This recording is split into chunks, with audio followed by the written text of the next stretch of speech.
Bienvenidos. Welcome to the Careers Without Connections podcast, the podcast for underrepresented professionals building their careers from scratch and navigating unfamiliar spaces. I'm your host, Gianna Linares, and on today's episode, we are going to focus on kind of the backstory, a little bit of the origin, but also how our guest today, Katrina, who is a first-gen CEO, has built up her media agency from scratch and how she has gotten to where she is now, which is bringing in six figures in her business. So I'm really excited to introduce Katrina. She is a first generation Latina and a Southern Arizona 40 under 40 nominee. She has been a trailblazer from a young age, becoming the first in her family to graduate from college and earn her degree from the University of Arizona before later going on to make her mark in the entrepreneurial industry she's in now. Today, she is the CEO and co-founder of Regal Fierce Media, an award-winning video production, digital marketing, and website design company. Over the last 7 years, she's carved out a name for herself and her business in the media and creative industry by pushing creative boundaries and helping businesses ranging from emerging startups all the way over to booming multi-million dollar enterprises. Beyond business, Katrina is also deeply committed to community, connection, and empowering others to break barriers of their own. So welcome today, Katrina. Thank you so much for joining us. Well, that was beautiful. Thank you so much, Gianna. I want to definitely start with a little bit of your origin story because I think that tells so much about kind of your character and your motivators and your kind of values that drive what you do. And so I want to ask you about, you were raised by a single mom, you grew up low income, but you were always encouraged to dream big. How have those values of perseverance carried into your life as you became the first person in your family to graduate college and now you're running your award-winning company? Or business, should I say? Yeah. Well, thank you for that question. It's a really big question. So I'm going to try to be as concise as possible because I am a talker. But I would definitely say, being raised by a single mom is probably almost the greatest gift I think you can have sometimes because my mom really showed me how hard work, dedication, a really great work ethic can really take you far in life. And I think that for her, having three kids at such a young age, it was, maybe not the route that she wanted to take, but thankfully, because she always showed up and showed out in her world to be able to be a phenomenal mom, to make sure that we had everything we ever needed, it really made me want, as her oldest daughter, to show up for her and be there for her. And so I always tell people, being my mom's oldest daughter was my first job. She really was my first boss. And I really took pride in basically making her life as easy as possible, showing up, being a reliable person, having follow through, taking the initiative, being a problem solver and a team player.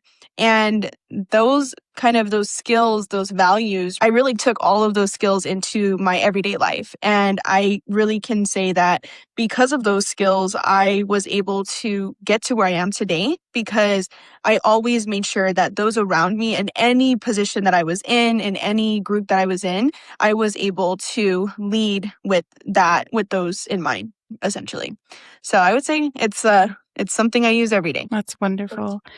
And you being the oldest, how do you feel like you have been able to kind of open doors for your siblings behind you, being the first? Like, of course, you have definitely had to do a lot of figuring out and problem solving on your own. I would imagine your siblings feel so fortunate to have you be able to, do that, open doors and be able to kind of give them a heads up and a little bit of guidance as they're navigating their own professional journeys as well. I mean, like anything, right? I think with my siblings, we're all so different, but I want to say that just being the oldest it really has shaped me, I think, in my siblings' relationship because, my mom was always at work. And so I was always the one that was there for them to be able to help them basically, manage our house, make sure everything was good, that we had food, like everything was taken care of. And so they really did have so much respect for me growing up. And now I've always said this, like since I was young, like I've always been the one who was always sharing my dreams with my family, literally anybody who would listen to me talk about my goals. And because of that, I think my siblings and they knew at a very young age, like, oh, my sister's going to go out there. She's going to go to college. Like, she's going to have her own business. Like, and they started to see, and I started to see, everything that I kind of would speak into existence, essentially, like share my dreams with everybody, like not even having any clue if like it was going to happen, but just being so delusional, like so confident in my plan that it was just like things just started to happen. And my siblings could see like, wow, like when Katrina says it, like it really does get done. I really just told them that like since I was in high school, I really just want to show you all what is possible because our mom was a young mom. She had to work so tirelessly. She lived paycheck to paycheck as, a Latina woman. And it wasn't really until my stepdad came into my life that we all kind of got to take a breath of like just our own, like, just take a breath essentially. And I feel like by me just being so confident, going out there and, chasing my dreams, it was really motivating for my siblings because they're just like, wow, I can really see what is possible when you truly, one, speak your dreams into existence, and two, it's just have so much confidence that at the end of the day, it's like, we're not taking no for an answer. Like it's going to happen. I feel like that's just, it's been an awesome experience to be able to share with my family this success as well. I feel so successful in my position, even though I'm not a multimillionaire yet. One day I will be. and, Yet. and I love that you threw that in there. Yes. yeah, yeah, and it's beautiful because I really get to show up for my family every day. I get to show up by taking care of them if any of them need help. Like I'm there for them financially, emotionally. Truly being an entrepreneur, I have been able to um find freedom, really not being tied to a 9 to 5. Yes, it's a funny saying, you leave your 9 to 5 to work 24, but it's like I would rather work for myself and bust my butt than work for somebody else. I feel that. And I also feel like when you're doing things that you're truly passionate about, that you enjoy doing, it doesn't drain you nearly as much. Exactly. Yes. I mean, that's the best way to look at it. I mean, that's where they say, like, when you do what you love, you truly don't work a day in your life. And it's just so beautiful. Like, I have like a funny story. I've never really been able to tell it like succinctly, but if you want me to, I can kind of share it here. Yeah, of Um, course. it's just a funny girl story. So, Okay. kind of what really inspired me to be a CEO, because what kid just says that, right? So, when I was really young, I don't know, I want to say maybe 10 years old, I used to watch this show that was featuring Kimora Lee Simmons. Are you familiar with her? No. Oh my God. Beautiful, badass, like sexy woman. And she actually was a really young model back in the day. She created this brand called Baby Fat and she was super successful. It was like a huge, huge brand, right? So here I am, this low income Latina at my Nana's house, at her trailer. And I remember I would just sit there. I had this little cute Winnie the Pooh TV. And I would just sit there and watch like her show on e-television. And it inspired me, truthfully, to be a boss, like a CEO, because I just saw the way she walked into rooms, the way she handled her meetings, the way she handled her life.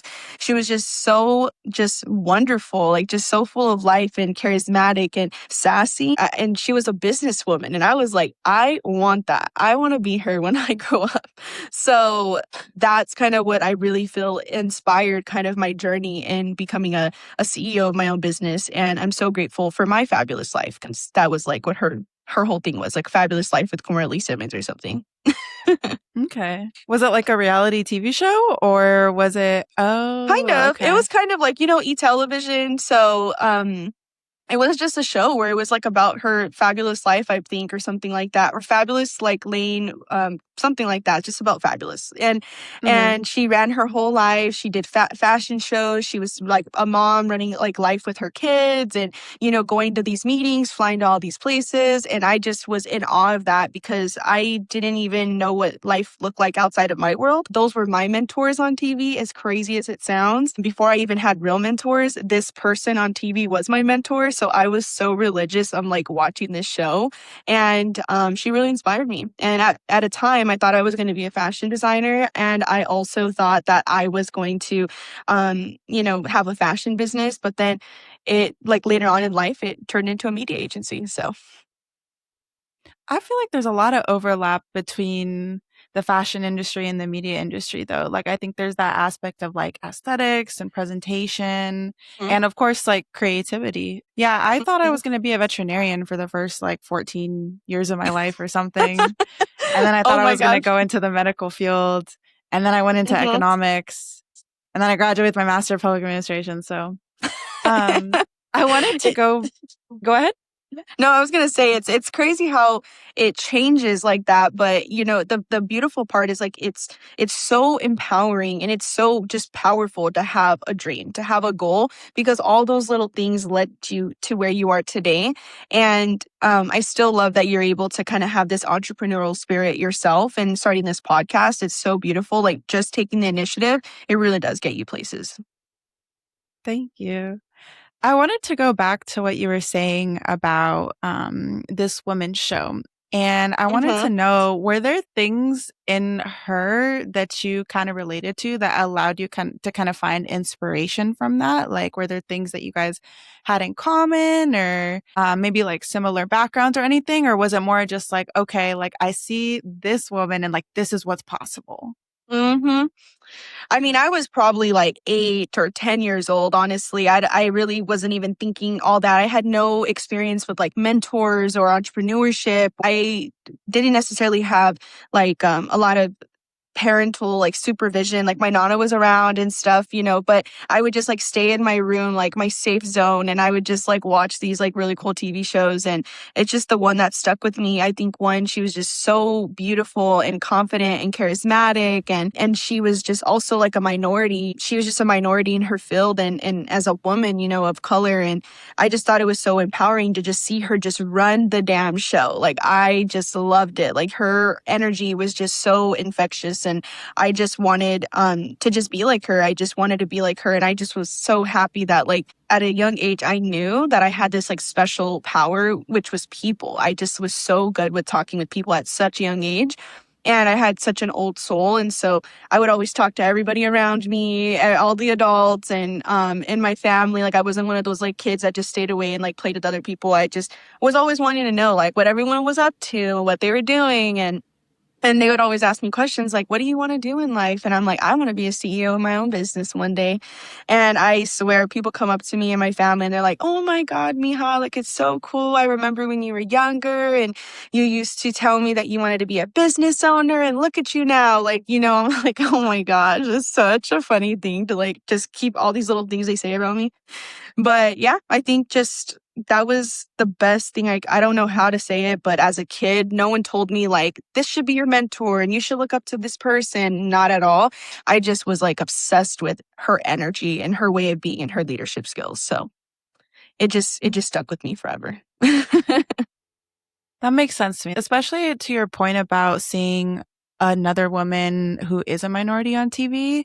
I think that that's really important. Of course, the topic of representation. And even now, like Yes. you're that for like younger generations of women, for Mhm. younger Latinas. Like I Mhm. remember when you followed me on TikTok and I was like Latina CEO, like I don't meet a lot of those very often. Like I have to connect with this person. Yes. And I've gone so much value from the bits of conversations that we've been able to have. And when we have been able to get together, even like sometimes I've texted you questions and you've been able to give me like really, really helpful, really valuable advice that saves me so much time too. And I think it's also being able to connect to someone that has had similar lived experiences as you, Yeah. has similar backgrounds as you're able to kind of anticipate like these might be the things that she's also considering, the challenges she might also be going through, Yeah. the second guessing of herself that she might have in Uh-huh. consideration. I feel like every time I've been able to connect with someone who shares those things as me, it's like they're like reading into my mind, and I'm like, they know what's going on, they know what I need to hear, and yeah. So Oh yeah. It's yeah, very common, honestly. I mean, and that's why I was so grateful. Like, I mean, that's the power of social media. Like, that is the absolute power of social media. Going on social, not just creating content, but also engaging with content is so important because, as nervous as it might be for all of us to show up online, if you have the confidence to just post a video, even if it's not the best, like, you just never know who's going to hear you for you, who's going to see themselves in you, and how your advice is going to absolutely make a difference in their life. And so that's why I love that both you and I we're starting to post content almost at the same time. I have definitely been slacking on it, but I really would just say, like, it really has just been so amazing to just be able to connect with you, and you're not even in my city. I just thought that was so cool, and now we're here on a podcast. And I remember you sharing, like, you wanted to be able to do something like this, and I love to see that you just took the initiative and started doing it. That is fire. I love that. thank you.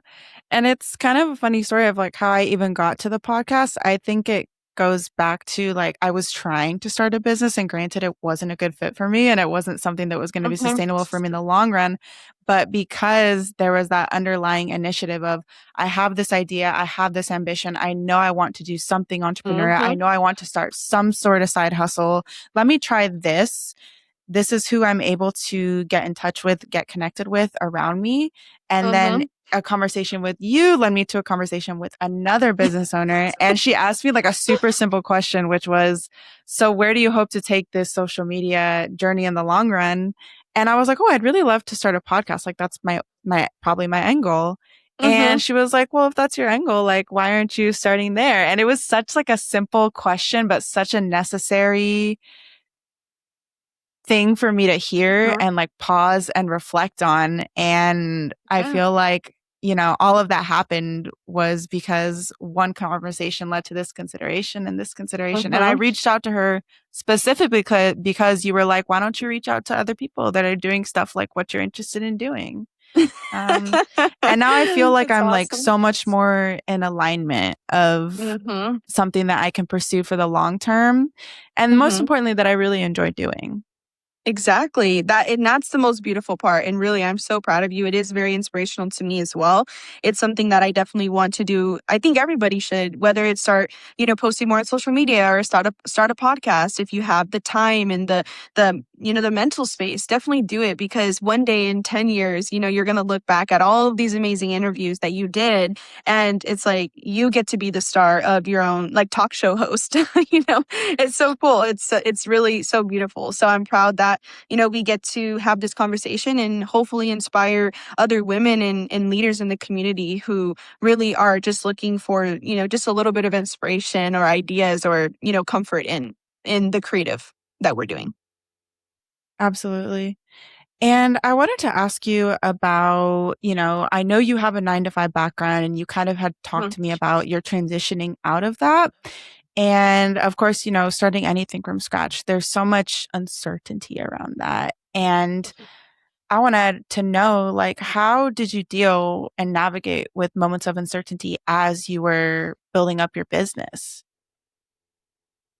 Well, I was a little delusional. Like I said, I feel like I've always been delusional in my mind, but it's definitely got me places, and it's a positive delusion, right? Like, I've just always been so ambitious. And I think that having my 9 to 5, it was such a blessing because I graduated from the University of Arizona with, a communications degree. And although I didn't get, a job right out of college that I wanted, I was still able to partner with the local nonprofit that I was interning at, and I told the CEO when she presented a position to me, I don't really. It was an executive assistant position, and I was like, I need anything right now. Like, I just need a job. Like, I'll take it. And I told her, this is not what I want to do, obviously, for the rest of my life, but I do want to be a CEO of my own business. So I will take this position so I can learn from you. And I was so grateful that, she gave me a job, and I was very honest with my leadership team. Like, I want to be in marketing, I want to be in business development, and I really love people, and this is what I want to do. So I really was able to climb the ladder really quickly, because within 8 months of that position, I killed it. Like, I was just so on top of things and making a big difference in the organization. And they never had a marketing department before me, but they saw the skills that I brought to the table, and they knew what I wanted. And they were like, okay, then we will build this position for you as a marketing coordinator. And I told them, like, my goal is to also be a marketing manager. Like, so I know it sounds crazy, but seriously, I was just so honest and so direct with people. Like, this is what I want to do. And thankfully, after, I want to say like 2 years, 2.5 years, they made me a marketing manager. And I was officially really able to build the marketing department at that organization. And that's really where I found my love for marketing and, handling the advertising, the social media management, managing a marketing coordinator, doing the video production. And I loved it. And then also like event planning and connecting with the community and donors. It was just so amazing. Like, I loved every minute of it, that I was that crazy enough to say, you know what?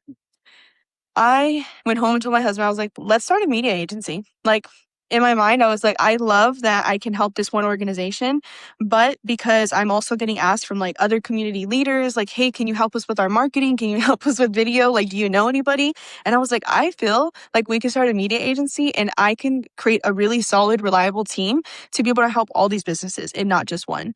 And so pretty much in 2019, which was like 2 years after I graduated from college, we decided to launch our media agency. And I thought that in 6 months, crazy, that we were going to go full time. Well, that didn't happen due to COVID. But thankfully, somebody that I was networking with, in my community, they're a serial entrepreneur, and they told me, "Hey, Katrina, that's amazing. Like, we're so happy for you on this business idea. But if you continue to put part-time energy into your full-time goals, like, you're never going to get full-time results." And I was like, bingo. That's what I needed to hear. And so pretty much after 4 years of being in my marketing manager role, I decided to leave that position and start and really launch into my media agency full time. And it was seriously the greatest thing I ever did. We went from maybe making, like $12,000 a year to $150,000 a year. So it was like the greatest experience of my life, like truly. So I really started to get full-time results. Yeah, that's amazing. Was there a certain point from the 12,000 to the 150 that you were like, yep, this is it, we got it? Or did it just was it sporadic?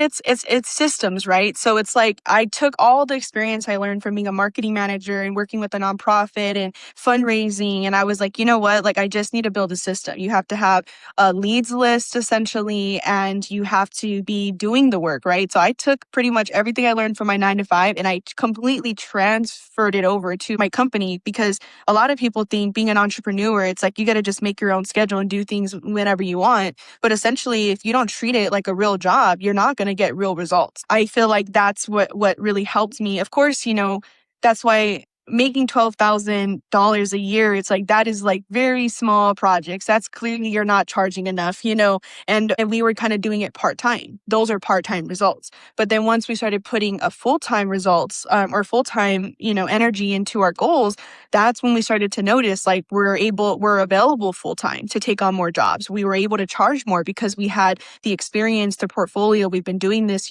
for a few years now, and people were starting to know our brand. And pretty much everything I did for my nonprofit, like really helping them grow their brand, I was able to take that same energy into Regal Fierce Media, and we were out there growing our brand, going to events, talking to people, doing workshops, meeting with people, even if maybe it wasn't necessarily a transaction, like to get a job, just to network and share my story and my vision for my company. That's what made the difference. I mean, it was the biggest risk. Truly, we left our job security to run our own company. Me, my husband, and our business partner, Luke. Craziest thing. And they just believed in the vision. And we did it. And it was just so beautiful. Like, it has just grown. We've done a lot. And it's beautiful. Yeah. Yeah, Yeah. that really is. You keep bringing up delusion and delusional, but there's this creator who he goes out and he interviews, he goes to really affluent spaces, Uh-huh. restaurants, neighborhoods, and he'll Uh-huh. stop people and he'll be like, "Hey, how old were you when you become a billionaire?" And a lot of these people that are multimillionaires, billionaires even, they bring up that word delusional up, but they're like, you have to Uh-huh. like believe the impossible, like, and you have to truly convince yourself and shift that mindset and that mentality that you can do it. Yeah. Because I think one thing that I've learned is if you don't even believe that you can do it, like, how do you expect anyone else to do it? You know? Exactly. Exactly. I mean, it is crazy how like people ask me this all the time. Like, were you scared? Were you nervous in the very beginning? And I was like, no, I was excited. I was like, I can't believe it. Like, it almost just felt so crazy to say we started a business and I didn't realize like, this is before Claude. This is before ChatGPT. Like, this is like when you had to do everything. I know it sounds like so old, but it's like, it seriously was that serious. I had to do all this research in the very beginning when we started our LLC and then we did all of our own like branding and our own verbiage. Like we had to do everything from scratch. But it was such a fun experience, like such a thrill. And everybody would ask me, like, did you ever think for a second it wasn't going to work? I was like, no. I was like, no, I knew it Mm-hmm. was going to work because I was going to make it work. Me and my team were going to Mm-hmm. make it work. And we were just so dedicated to this vision. And I was like, what's the worst that could happen? We have to go back to our 9 to 5. Okay, that's fine. But it's like we really didn't have that much to lose. Now, that was because we had a full-time job at the time, right? So I will definitely say to any entrepreneurs, it's like not as easy as just quitting your job and just going full-time. That's not a reality for everybody. So I would say it probably helped us a lot that we did have a full-time job and then we built a business on the side because we just thought at the time that was what it was going to be, a side business. But then we were like, the dream was to go full-time. And then by having like milestones and a timeline, that really helped us. Obviously, we had to pivot with COVID, but again, you have to be okay with those types of obstacles coming up and being able to pivot from there. And I just think that delusion, it truly, truly helped us because even in moments of doubt, even in moments of, you know, just there was all of this fear, we were still fierce, in our way of being. And I just was so grateful for my team because I could tell you there's probably one moment like right before COVID, before we launched. And I was like, I don't know, guys, like we're only making like 12,900. Like, I don't know. I feel bad. Like, I think, right before we were about to go full time, or maybe it was like after we went full time, I was like, I don't know. We're not getting in the leads. Like I thought, like it's not happening just because COVID. And I was super scared. And my team completely just lifted me up. Like Daniel and Luke completely lifted me up. And they're like, we believe in you. You're going to do this. We know you're going to manifest some great stuff. Like we're here. Like, don't worry. Like you got this, girl. And I'm like, okay. And seriously, within like the next couple of months, our business just went like crazy. We went off, like we just went off and it was just so beautiful. I would say what also helped us is just setting a plan. Like we said in 5 years, what would we like to do? And we pretty much have hit everything every single year. And almost what I would say 2 years ago, now we got our first building, which is huge, like huge for us, Oh. like our first like studio space. So that was just epic for us. And we literally like decorated it, got everything in there, all of our equipment. And within 2 months had a grand opening of our space. And it was just the coolest thing to say, wow, like we did everything we wanted to do, went full time, made 6 figures, be recognized with awards and a well-known agency here in Tucson, Arizona, and have our own space and, grow our team. And we've done all of those things. Like it is just crazy. So the delusion definitely helps. But you were speaking these things into existence from a young age. And the really Yep. beautiful for full circle moment aspect is that your mom always told you you can do it. And she Yep. raised you up with these values and understandings from Mm-hmm. literally the time that you were born Yep. to like have these dreams and not allow anyone to tell you that, Mm-hmm. you couldn't do it. So I feel like that Yeah. was like years of like conditioning essentially, and also like years of manifesting and Oh, yeah. having confidence from an early age. I remember you mentioning that at a pretty young age, you knew your strengths, you knew you could talk to people. And so I think that's Mm-hmm. something that I personally have really struggled with recently is really trying to understand my strengths and my weaknesses and how Yeah. can I leverage and how can I work around that. So I've been talking to different people. I actually went to a virtual event the other day. This guy Mhm. founded this AI driven human assessment app, and Mhm.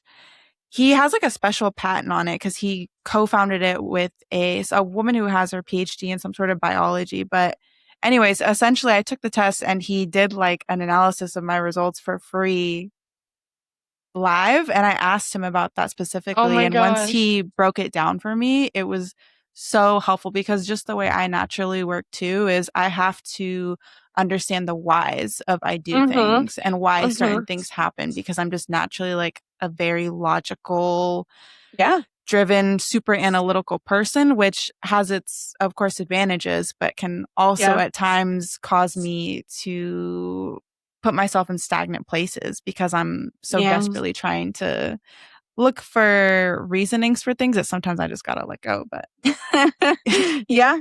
I will say, I mean, I think it's good to have both of our, personalities. I think a lot of what I do is I can be very impulsive. And I can also just kind of go before I even know really what the full game plan is. I'm like, oh, I got 3 steps. I'll figure out the next 10, that's just how I am. But I also think that's why I could not be an entrepreneur just by a solo entrepreneur. Like I am somebody who has to be on a team because I need other people who think differently than me. So definitely having someone like you on the team is really good because when you're the thinker, then I can be the visionary executor and I'm like, okay, let's go. Like we're gonna move forward. You have all like the ideas and you're thinking through it logically, but I'm gonna like get us to that point where we're gonna like take action. yeah, I think for me, because a lot of my interests and pursuits recently and right now, how I'm able Mm-hmm. to do it is on a solo level. So I really have been very intentional about having conversations with people that can offer me diverse perspectives. And Yeah. definitely, even if what I'm hearing is something that I wouldn't necessarily sometimes at first glance, I'm kind of like, I don't know where you're going with this, but then I let him finish. And then by the end of it, I'm able to kind of take away like an important lesson from that, or just, Mm-hmm. hearing him out till the very end, I feel like allows me to kind of piece it all together and understand the Oh overall yeah. point. Cause I feel like sometimes when you're engaging with people that just have a general different lens than you, it's really easy to brush them Mm-hmm. off from the start and not allow Mm-hmm. them to fully articulate themselves. Exactly. I totally agree. Like, I feel like that's why TikTok is so powerful because, I mean, I was posting on social media and I didn't really know like what kind of community I was going to be able to build. And it was just so amazing when you and I got connected and you took the initiative to like get, talk to me and want to get on a Zoom meeting and, just connect. And I just thought that was so powerful. And I feel like in this society, in this world now, a lot of people are just so isolated and they don't want to take the initiative and they don't want to talk to people and I feel like that like negatively impacts them because then they can feel very isolated and alone and they feel like they don't know anybody. But the truth is, it's like if you want to get to know somebody, it's like just reach out to them. If you want to be able to learn something, definitely try to listen more. When you're meeting with people, it's like try to listen more. That's the most important thing that you can do is listen. So I know it's sometimes hard because when you're energetic, you kind of get like you're like squirrel, like you have ADHD, but it's just something that is a skill that can be learned over time if you're interested, in learning more from other people. Yeah. I want to ask you kind of a big question to close us out, Yeah. which is I think anyone who's listening to this is going to have some sort of interest in, entrepreneurship, building Mhm. something from scratch. So, what advice would you give to an aspiring entrepreneur who wants to start a business or monetize a skill set, but they're struggling, and it could be Mhm. knowing their worth or their confidence aspect? Mhm. And that's a big question. I feel like what just comes to mind, what comes to heart is I think that you really just have to just take initiative. And initiative can be small steps. And that means now there's so much out there now, like with all the AIs and, different people who are just creating, at a rapid rate. So I would definitely say go to social media, go to YouTube and start to find people who, are doing the thing that you want to do and learn more about it and ask questions, do your research and put together a plan. And really, I think just by you putting it down on paper is really going to help, because if you're saying, I want to be a YouTuber, I want to be a podcaster, I want to, be a CEO of my own agency, of whatever agency it is, or, anything that's, whatever it is that you want to do, you just have to write it down and start to break it up into what kind of steps you need to take in order to fulfill that, or accomplish that goal. And when you do that, I think start to build your circle, start to build your team of people that you could possibly work with. And if you truly believe it, you'll know, because it will just always be on your heart. It will always be on your mind, and you will always just want to do it. And don't lose sight of that, truthfully. Like I will always say, speak your dreams into existence, because I promise you it will come true if you want it to. It really will. Yeah, that's very good advice. Thank you. Yeah.